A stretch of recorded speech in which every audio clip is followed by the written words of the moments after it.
And I don't know how the system will record a guy being in two places at the same time.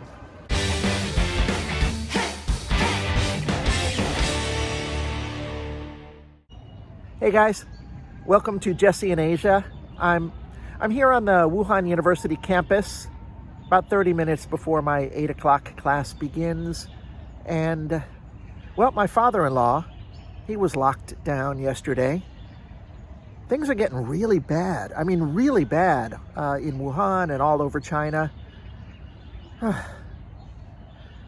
Yeah, I don't want to talk about this every day, but this is like the only thing to talk about. And I got some good stories. Where do I set the scene? So my father-in-law lives across the Yangtze River, and his area has been, piling up some cases, and they got close enough. Well, they got in his community, so they locked him down. They're not allowed to leave. They're allowed to leave the apartment, but not the grounds of their community. Meanwhile, Summer is in her 4th week of teaching online because the area around her school has been totally locked down for 4 weeks. Reading news reports, both Western and Chinese, the Western reports say right now there are about 200 million Chinese in some form of lockdown or another all over the country. It's just nuts.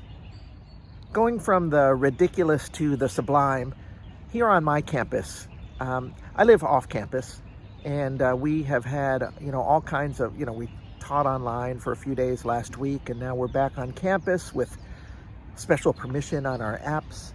But we've got all these regulations. Like there was chatter in my teacher group. We have this 2 points, 1 line policy. 2 points, 1 line, meaning I'm allowed to walk from my apartment to campus, but I can't stop to eat. Now, all the restaurants are closed for indoor dining anyway, but 7-Elevens are open, convenience stores, and you can always get noodles at a hole in the wall and sit on the small, tiny little chairs and, eat your noodles, but we're really not supposed to do that. But the most ridiculous one was one of the teachers said, okay, can we take a bus? Because I take a bus to school. And our team leader said, wait a minute, I'll check. Came back about 30 minutes later. He says, no, you should buy a car. Now, he was kidding about the car thing. He's got a good sense of humor. But not about the no, you can't take the bus. So she can only take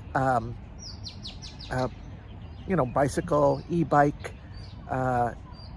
She can even get an Uber, a DD, which seems strange because then she would be riding with a complete stranger. So the rules are kind of flexa-muddled. And then let me tell you about one of my students.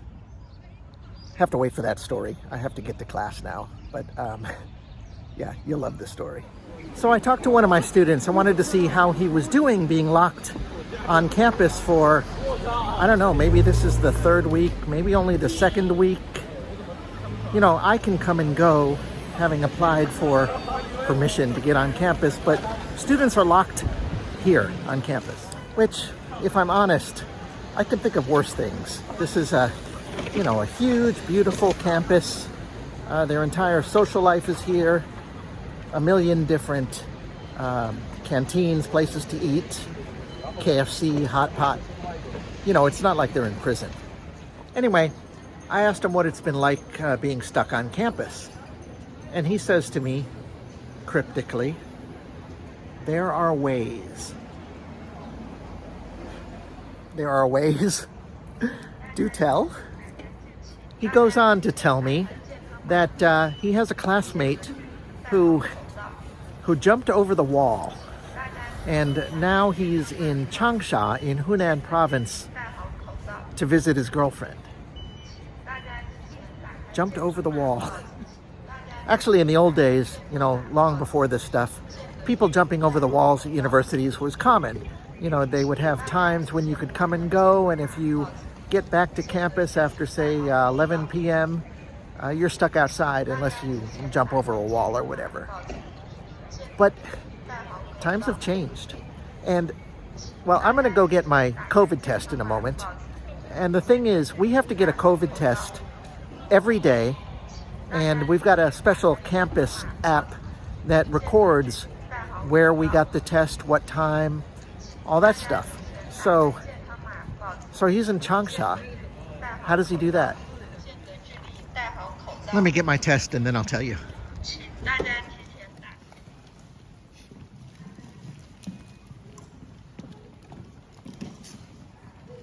Very orderly process. Quick and easy. He said that his classmate gave another classmate here on campus his QR code. So his friend checks every day. I'm not exactly sure what that means. Does that mean that the student in Changsha has 2 phones and 2 QR codes? Because I don't know how he got to Changsha. And I don't know how the system will record a guy being in 2 places at the same time. Maybe they figured that out. Or, you know, maybe my student is, just telling me a third-hand story that isn't really true. Who knows?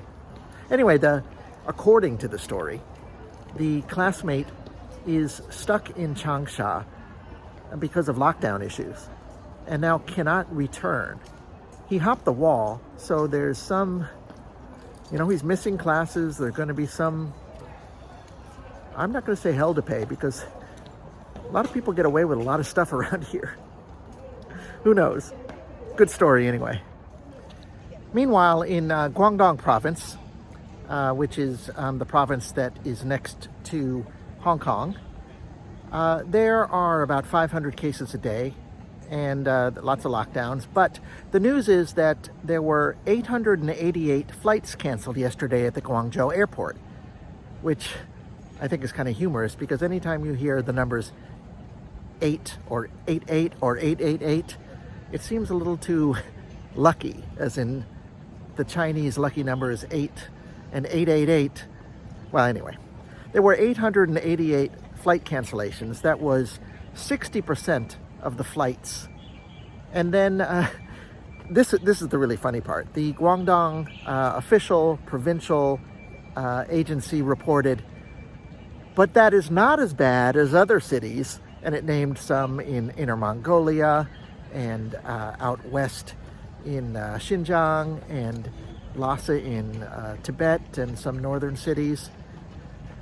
So this is the funny part. The official notice said, it's not as bad as these other cities where 100% of the flights were canceled.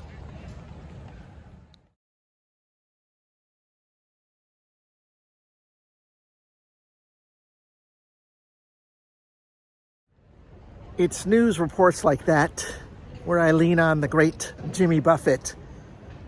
If we couldn't laugh, we would all go insane. It's these changes in attitude, changes in attitude, nothing remains quite the same. With all of the hunting and all of our cunning, if we could laugh, we would all go insane. And with that short COVID break, I guess I better get back to the classroom and prepare for my next class. It's actually going to be a really good one. We're talking about government and the economy in the UK, and we are talking about the Thatcher and Tony Blair periods. And so I'm going to talk about the 1970s and play a little Sex Pistols, God Save the Queen. I'm going to end this video now. I really appreciate you guys watching. Please, if you haven't already, press the like button. Drop a comment below. Look at all these bikes. All environmentally safe e-bikes.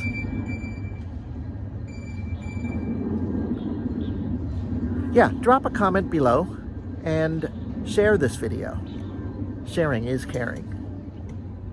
And finally, if you haven't already subscribed to my channel, subscribe.